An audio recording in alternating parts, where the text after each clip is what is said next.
Present ఏపీలో Google data centre, Adani ports, TCS, Infosys ఇలా ఒకటి కాదు రెండు కాదు దాదాపు 600 పైగా కంపెనీలు ఏపీలో ఇన్వెస్ట్ చేయడానికి రెడీగా ఉన్నాయి. 400 పైగా ఎంఎన్సీ కంపెనీలు $1 ట్రిలియన్ ఇన్వెస్ట్మెంట్కి రెడీగా ఉన్నాయి. దాంతో 20 లక్షల పైగా ఉద్యోగాలు డైరెక్ట్గా వస్తాయి. సో ఈ విధంగా ఆంధ్రప్రదేశ్ ప్రజెంట్ ఒక హాట్ టాపిక్లా ఉంది. కానీ 2014 విభజన తర్వాత ఆంధ్రప్రదేశ్ పరిస్థితి ఇలాగైతే లేదు. అక్కడ చాలా కఠినమైన నిర్ణయాలు తీసుకోవాల్సి వచ్చింది. రాష్ట్రానికి రాజధాని లేదు, స్టార్టప్ కల్చర్ లేదు, ఒక టెక్ ఎకోసిస్టమ్ కూడా లేవు. ఇవన్నీ హైదరాబాద్ ద్వారా తెలంగాణకి వెళ్ళిపోయాయి. అప్పుడు మన చేతిలో కేవలం కొన్ని టైర్ 2 సిటీస్ మాత్రమే ఉన్నాయి. అప్పుడు సింపుల్గా చెప్పాలంటే అప్పుడు ఏపీ 0 పొజిషన్కి వచ్చేసింది. అయినా సరే ఏపీ ఎక్కడ తడబడలేదు. అప్పుడు 0 పొజిషన్ నుంచి మొదలుపెట్టి అప్పుడున్న హైదరాబాద్, బొంబాయి, చెన్నై, ఢిల్లీ ఇలాంటి జైంట్స్తో పోటీ పడి ఏపీ ఇప్పుడు భారతదేశంలోని అతిపెద్ద మ్యాగ్నెట్గా ఇన్వెస్ట్మెంట్కి రారాజుగా మొదటి స్థానానికి వచ్చింది. అసలు ఇన్వెస్టర్లు ఆంధ్ర వైపు ఎందుకు పరుగులు తీస్తున్నారు? చంద్రబాబు నాయుడు గారిని ఎందుకు ఒక విజనరీ లీడర్ అని ఎందుకు అంటారు? ఒకప్పుడు పప్పు అని ట్రోల్ చేసిన వ్యక్తి ఇప్పుడు ప్రజెంట్ ఏపీకి $1 ట్రిలియన్ ఇన్వెస్ట్మెంట్ వైపు ఎలా పరుగు తీస్తున్నాడు? వాటన్నిటి గురించి ఈ వీడియోలో డీటెయిల్డ్గా ఎక్స్ప్లెయిన్ చేస్తాను. అంతవరకు వీడియోని స్కిప్ చేయకుండా చివరి వరకు చూడండి. కొత్తగా ఎవరు వచ్చి ఉంటే జస్ట్ సబ్స్క్రైబ్ చేసుకొని మీ ఫ్రెండ్స్ అండ్ ఫ్యామిలీకి చేయండి. ఇలాంటి మరిన్ని వీడియోస్ ఇంకా నేను తేగలను. సో లేట్ చేయకుండా వీడియోలోకి వెళ్దాం. అంతకన్నా నా నుంచి ఒక చిన్న రిక్వెస్ట్ ఏంటంటే మీరు ఈ వీడియోని ఒక రాజకీయ దృష్టితో మాత్రం చూడొద్దు. ఇది డెవలప్మెంట్కి సంబంధించింది. సో ప్రజెంట్ ఇప్పుడు అసలు ఏపీలో ఏం జరుగుతుంది దాన్ని మాత్రమే డీటెయిల్గా ఎక్స్ప్లెయిన్ చేస్తున్నాను. వీడియోని మాత్రం పూర్తిగా చూసి అప్పుడే అర్థం చేసుకోండి. ఆంధ్రప్రదేశ్ ఈరోజు దేశంలోని అత్యధిక ఇన్వెస్ట్మెంట్ని ఆకర్షిస్తున్న రాష్ట్రం. చాలా గ్లోబల్ కంపెనీలు లైన్ కట్టి మేము ఆంధ్రప్రదేశ్లో ఇన్వెస్ట్ చేయాలనుకుంటున్నాం అని అంటున్నాయి. అవును, బెంగళూరు, చెన్నై, ముంబై కూడా ఇన్వెస్ట్మెంట్ని ఆకర్షిస్తున్నాయి. కానీ నేను ఇప్పుడు వివరించినట్లు వాటి కేసు ఆంధ్రప్రదేశ్ కేసుకి పూర్తిగా భిన్నమైనవి. ఎందుకంటే ఆంధ్రప్రదేశ్కి ఇప్పుడు స్థిరపడిన రాజధాని లేదు, పెద్ద బిజినెస్ ఎకోసిస్టమ్ లేదు, అమరావతిని 0 నుంచి నిర్మిస్తున్నారు. అయినా సరే ఈ నిర్మాణం దశలోని ఇన్వెస్ట్మెంట్ని వరదలా ప్రవహిస్తున్నాయి. అధికారిక డేటా ప్రకారం కేవలం గత 16 నెలల్లోనే 400 పైగా ఎంఎన్సీ కంపెనీలు ఇన్వెస్ట్మెంట్కి ప్రకటించాయి. 613 కంటే ఎక్కువ ఎంఓఈలు సంతకాలు చేశారు. కేవలం 1.5 సంవత్సరంలోనే ఆంధ్రప్రదేశ్ $150 బిలియన్ అంటే 13.25 లక్షల కోట్ల రూపాయలకి పైగా ఇన్వెస్ట్మెంట్లని ఆకర్షిస్తుంది. బెంగళూరు, చెన్నై, హైదరాబాద్, భువనేశ్వర్, బొంబాయి వంటి మెగా హబ్స్ పక్కనే ఉండి కూడా ఇన్వెస్టర్లు ఆంధ్రాని ఎంచుకుంటున్నారు. సంవత్సర కాలం క్రితం హైదరాబాద్ తెలంగాణకు వెళ్ళాక ఆంధ్ర చాలా వెనకబడుతుందని అందరూ అనుకున్నారు. కానీ ఈరోజు ఆంధ్రప్రదేశ్ ఇన్వెస్టర్స్కి హెవెన్గా మారింది. గూగుల్ నుంచి అదానీ వరకు ఇన్వెస్ట్మెంట్ జల్లు ఆంధ్ర భవిష్యత్తుని మార్చబోతుంది. సో ఇప్పుడు అసలు ఈ ఇన్వెస్టర్స్ ఎందుకు ఆంధ్రప్రదేశ్ని ఎంచుకుంటున్నారు అనే విషయం గురించి అర్థం చేసుకుందాం. మనందరికీ తెలుసు 1990లో హైదరాబాద్ని ఐటీ సిటీగా మార్చడానికి చంద్రబాబు నాయుడు గారు ఎంతగానో కృషి చేశారు. తన ఎక్సలెంట్ విజన్ వల్ల ప్రజెంట్ హైదరాబాద్ ఒక తిరుగులేని ఐటీ హబ్గా నిలిచింది. మైక్రోసాఫ్ట్, ఒరాకిల్ వంటి టాప్ కంపెనీలని హైదరాబాద్కి తీసుకురావడంతో ఆయనకి pro business, pro tech CM అనే ఇమేజ్ అంతర్రాజకీయంగా కూడా ఏర్పడింది. సో ఇదే ట్రాక్ రికార్డ్ వల్ల ప్రజెంట్ ఏపీకి కూడా చాలామంది ఇన్వెస్టర్స్ కాన్ఫిడెంట్గా ఇన్వెస్ట్ చేయడానికి వస్తున్నారు. 2024లో చంద్రబాబు నాయుడు మళ్ళీ అధికారంలోకి వచ్చాక గ్లోబల్ ఆసక్తి ఒక్కసారిగా రాష్ట్రం వైపు మళ్ళింది. ఎందుకంటే చంద్రబాబు నాయుడు గారు కేవలం రాష్ట్రానికి ముఖ్యమంత్రిగానే కాకుండా ఒక బ్రాండ్ అంబాసిడర్గా పనిచేశారు. అంతేకాకుండా ఇన్వెస్టర్ని అట్రాక్ట్ చేసేందుకు మన ముఖ్యమంత్రి గారు 3 పాయింట్స్ పైన దృష్టి పెట్టారు. ఆ పాయింట్స్ ఏంటో ఇప్పుడు డీటెయిల్గా తెలుసుకుందాం. Number 1, fastest approval. మనందరికీ తెలుసు మన దేశంలో ఏ పని జరగాలన్నా దానికి ఎన్నో అడ్డంకులు ఉంటాయి. ఉదాహరణకి land acquisition, land clearance, utility connection అంటూ ఆఫీసుల చుట్టూ సంవత్సరాల కొద్దీ తెప్పించుకుంటారు.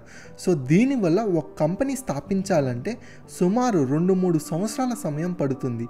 ఈ డిలే వల్ల కంపెనీకి లక్షల్లో నష్టం జరుగుతుంది. కానీ చంద్రబాబు నాయుడు గారు దీనిని పూర్తిగా మార్చేశారు. అతను ఈజీ ఆఫ్ డూయింగ్కి బదులుగా స్పీడ్ ఆఫ్ డూయింగ్ అనే పద్ధతిని నమ్ముకున్నారు.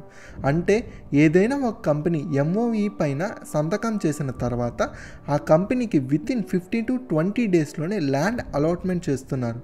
సో దీనివల్ల ఇన్వెస్టర్ల కళ్ళల్లో ఆంధ్రప్రదేశ్ అనేది ప్రత్యేకంగా మారింది. Number 2 early board scheme. Early board scheme అంటే ఏమిటంటే, ఎవరైతే ఆంధ్రప్రదేశ్లో తొందరగా ఇన్వెస్ట్ చేయడానికి ముందుకు వస్తారో వారికి ప్రభుత్వం అదనపు లాభాలు, అదనపు ఇన్సెంటివ్స్ ఇచ్చేది. సింపుల్గా చెప్పాలంటే ముందుగా వచ్చే వారికి ప్రత్యేక గిఫ్ట్ అన్నమాట. ఉదాహరణకి నార్మల్గా అన్ని కంపెనీలకి 20% ఇన్సెంటివ్స్ మాత్రమే ఇస్తారు. కానీ ఎర్లీ బోర్డ్ అనే ఇనిషియేటివ్తో ఏపీ ముందుగా ఇన్వెస్ట్మెంట్ చేసేవారికి 25 to 30% వరకు ప్రయోజనాలు ఇచ్చేవారు. ఇలా ప్రభుత్వం ముందుగా అడుగుపెట్టిన ఇన్వెస్టర్లు రివార్డ్ చేయడంతో చాలా కంపెనీలు ముందే పెట్టుబడి పెడితే ఎక్కువ లాభమని భావించి త్వరగా ఆంధ్రాకి వచ్చాయి. Number 3 subsidy through escrow accounts. So first escrow account అంటే ఏమిటో తెలుసుకుందాం. ఎస్క్రో అకౌంట్ అనేది ఒక ప్రత్యేకమైన బ్యాంక్ ఖాతా. ఇందులో పెట్టుబడిదారుడు పెట్టుబడికి సంబంధించిన డబ్బును నేరుగా ప్రాజెక్ట్ యజమానికి ఇవ్వకుండా ఈ అకౌంట్లోనే ధనం తృతీయ పక్షమైన బ్యాంక్ లేదా ఎస్క్రో ఏజెన్సీ వద్ద ఉంచబడుతుంది. ఈ ఖాతాలో డబ్బు ఉంటుందంటే పెట్టుబడిదారుడు, ప్రభుత్వం, ప్రాజెక్ట్ యజమానికి ఏ పక్షం కూడా తప్పుగా డబ్బును తీసుకోలేరు. చాలా రాష్ట్రాల్లో సబ్సిడీకి విడుదల కావాలంటే నెలలు లేదా సంవత్సరాలు పడతాయి. కానీ ఆంధ్రాలో అయితే సబ్సిడీలు ఎస్క్రో అకౌంట్లో ఉంచబడతాయి. సో ఒకవేళ కంపెనీ అవసరమైన షరతులు పూర్తి చేస్తే డబ్బు ఆటోమేటిక్గా రిలీజ్ అవుతుంది. సో ఈ 3 స్ట్రాటజీస్ వల్లే ప్రజెంట్ ఏపీలో 640 పైగా కంపెనీలు ఇన్వెస్ట్ చేస్తున్నాయి. అంతేకాకుండా 20 లక్షలకు పైగా ఉద్యోగాలు క్రియేట్ అవబోతున్నాయి. వైజాగ్లో గూగుల్, ఎయిర్టెల్, అదానీ కనెక్షన్స్ కలిసి ప్రపంచ స్థాయి డేటా సెంటర్ హబ్ తయారు చేస్తున్నారు. $15 బిలియన్ పెట్టుబడి అంటే ఇది సాధారణమైన ప్రాజెక్ట్ కాదు. దక్షిణ భారతదేశంలోనే ఇంత భారీ డిజిటల్ ఇన్ఫ్రాస్ట్రక్చర్ ఎక్కడా లేదు. అంటే రాబోయే కాలంలో ఆసియా మొత్తం డేటా ట్రాఫిక్ కీలక శాతం ఈ నగరం ద్వారానే ప్రవహించబోతుంది. సో ఇదే వేగంతో రిలయన్స్ కూడా ముందుకు వచ్చింది. 1 gigawatt data centre, 6 gigawatt solar power projects, ఈ రెండూ కలిసి ఆంధ్రప్రదేశ్ను క్లీన్ ఎనర్జీ క్యాపిటల్గా మార్చబోతున్నాయి. ఇదొక్కటే కాదు, అదానీ గ్రూప్స్ దాదాపు 1,00,000 కోట్ల రూపాయల ప్రాజెక్టులతో రాష్ట్రంలో భారీగా అడుగుపెట్టింది.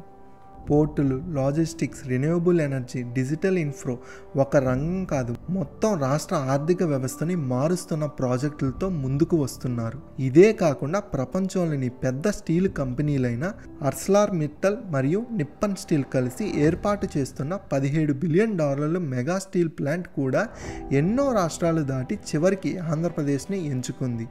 ఎందుకంటే ఇక్కడ అప్రూవల్స్ వేగంగా వస్తాయి, భూమి సమస్యలు ఉండవు, ప్రభుత్వం ముందుగానే హామీలు ఇస్తుంది.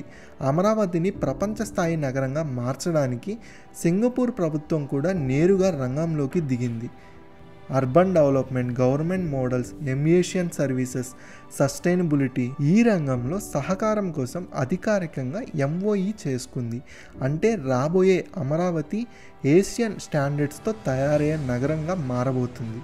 ఎనర్జీ విషయంలో మరో భారీ అడుగు. నంద్యాలలో SCECI ఏర్పాటు చేస్తున్నారు. 1200 megawatt battery energy storage system. ఇది భవిష్యత్ భారత విద్యుత్ నిల్వ అవసరాలలో ప్రధాన పాత్ర పోషించే కేంద్రంగా మారబోతుంది. రేమండ్ గ్రూప్ కూడా వెనుకపడలేదు. Textile, auto components, aerospace engineering, ఇలా 3 రంగాల్లో 1,200 కోట్ల పైగా పెట్టుబడులతో ముందుకు వచ్చింది. స్థానిక ఉద్యోగాలకు ఇది ఒక భారీ బూస్టప్లా చెప్పుకోవచ్చు. సో వీటన్నిటి వల్ల వచ్చే 5 సంవత్సరాలు లక్షలాది కొత్త ఉద్యోగాలు సృష్టించబడతాయి. ఈ వేగం చూస్తుంటే ఇంకా చాలా కంపెనీలు వస్తాయని అనిపిస్తుంది. ఈ MOU చూస్తే IT మంత్రి నారా లోకేష్ 2029 నాటికి $1 ట్రిలియన్ ఇన్వెస్ట్మెంట్ కమిట్మెంట్స్ని సాధిస్తాపన ప్రకటించారు. అయితే ఈ భారీ పెట్టుబడుల వర్షం ఆంధ్రప్రదేశ్పై పడటానికి మరో ముఖ్య కారణం ఉంది. మన IT మంత్రి నారా లోకేష్ గారు నిరంతరమైన కృషి అని చెప్పుకోవచ్చు. అతన్ని ప్రజెంట్ అందరూ ఒక ఇన్వెస్ట్మెంట్ మ్యాగ్నెట్ అని అంటున్నారు. ఎందుకంటే ఆయన గ్లోబల్ కంపెనీలతో నేరుగా ఎంగేజ్ అయ్యి ఆంధ్రప్రదేశ్లో పెట్టుబడి పెడితే పొందే ప్రయోజనాలను స్పష్టమైన డేటాతో ఎక్స్ప్లెయిన్ చేసేవారు. నారా లోకేష్ ఒక స్టాన్ఫోర్డ్ గ్రాడ్యుయేట్ కావడం వల్ల అతని బిజినెస్ వరల్డ్ ఎలా ఆలోచిస్తుంది, కంపెనీలకు కావాల్సిన డెసిషన్ స్పీడ్ ఏంటో అతనికి బాగా తెలుసు. అందుకే ఆయన రాజకీయ నాయకుడు కంటే ఆంధ్రప్రదేశ్ యొక్క చీఫ్ మార్కెటింగ్ ఆఫీసర్గా పనిచేస్తున్నారు. ప్రతి మీటింగ్లో అతను ఒకే సింపుల్ మెసేజ్ ఇస్తున్నారు.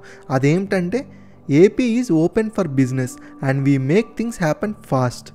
సో ఈ ఒక్క లైన్తో గ్లోబల్ ఇన్వెస్టర్ని ఎంతగానో ఆకర్షిస్తున్నారు.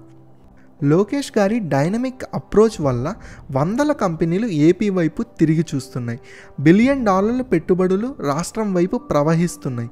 మరికొన్ని కంపెనీలు కూడా ఇంకా ఆలస్యం చేయకూడదు, ముందే ఆంధ్రాలో స్థానం తీసుకుందాం అని అనుకుంటున్నాయి. సో మనం సాధారణంగా వంశపార్య రాజకీయాలు విమర్శిస్తాం, ఇష్టపడం. కానీ ఇక్కడ తండ్రి కొడుకు కాంబినేషన్ చంద్రబాబు నాయుడు, నారా లోకేష్ కలిసి ఆంధ్రాని ఇన్వెస్ట్మెంట్ మ్యాగ్నెట్గా మారుస్తున్నారు. ఇదే కాకుండా ప్రజెంట్ కేంద్రంలో కూడా టీడీపీ పార్టీ భాగస్వామ్యం ఉండడంతో అన్ని పనులు వేగంగా జరుగుతున్నాయి. కాబట్టి ఫ్రెండ్స్, జీరో నుంచి మొదలుపెట్టిన రాష్ట్రం, రాజధాని లేని రాష్ట్రం, అన్ని స్క్రాచ్ నుంచి మొదలుపెట్టిన రాష్ట్రం ఈరోజు దేశంలోనే అతిపెద్ద ఇన్వెస్ట్మెంట్ మ్యాగ్నెట్గా మారింది. దీని మీద మీ ఒపీనియన్ని కామెంట్ చేయండి. అలాగే ఈ వీడియోని ఇంతవరకు చూసారు కాబట్టి చాలా థ్యాంక్స్.